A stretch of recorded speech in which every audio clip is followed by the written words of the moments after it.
ஆப்பத்துக்கு இந்த டம்ளர் ஒரு டம்ளர் இட்லி அரிசி, இதே டம்ளர் ஒரு டம்ளர் பச்சரிசி, 1/4 டம்ளர் உளுந்து, கொஞ்சம் வெந்தயம் போட்டு நல்லா கழுவிட்டு இதை ஊற வச்சுருங்க இருக்கட்டும்.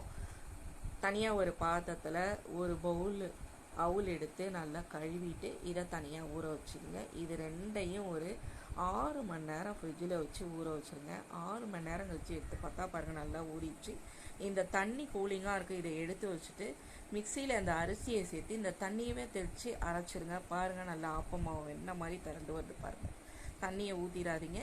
கடைசியாக கொஞ்சம் அரிசி கூட அந்த ஊற வச்ச அவளுக்கு ஒரு மூடி நல்லா நெத்து தேங்காய் போட்டு அரைச்சி இது கூட கலந்துக்கிட்டு இதுக்கு தேவையான அளவு உப்பு போட்டுக்குங்க.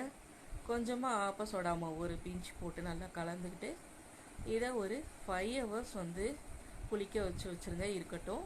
5 ஹவர்ஸ் கழிச்சு பாருங்கள் நல்லா புளிச்சிருச்சு. நான் எப்படி உங்களுக்கு தேங்காய் பால் ஈஸியாக இருக்க சொல்லி காமிக்கிறேன். ஒரு கிண்ணத்தில் தேவையான சுகர் போட்டு ஒரு மிக்சி ஜாரில் நெத்து தேங்காய் போட்டு 5 ஏலக்காவோட இந்த சுடுதண்ணியை வச்சு அரைச்சி 1வது பால் 2வது பால் எடுத்துங்க. பாருங்கள் எவ்வளோ திக்காக பால் கிடச்சிருக்கு. இனிப்பு தூக்கி கொடுக்கறதுக்காக கொஞ்சம் சால்ட்டு கலந்து எடுத்து வச்சுங்க. தேங்காய் பால் இதே மாதிரி செஞ்சு பாருங்கள், செம்மையாக இருக்கும். இப்போ ஆப்ப மாவு புளிச்சிச்சு. ஆப்ப சட்டியில் ஆப்ப மாவை ஊற்றி இதே மாதிரி சொல்லட்டி ஒரு 5 மினிட்ஸ் மூடி வச்சுருங்க. பாருங்கள் ஆப்பம் நல்லா சொலையாக வெந்துருச்சு பாருங்கள். இதே மாதிரி நீங்களும் ட்ரை பண்ணி பாருங்கள்.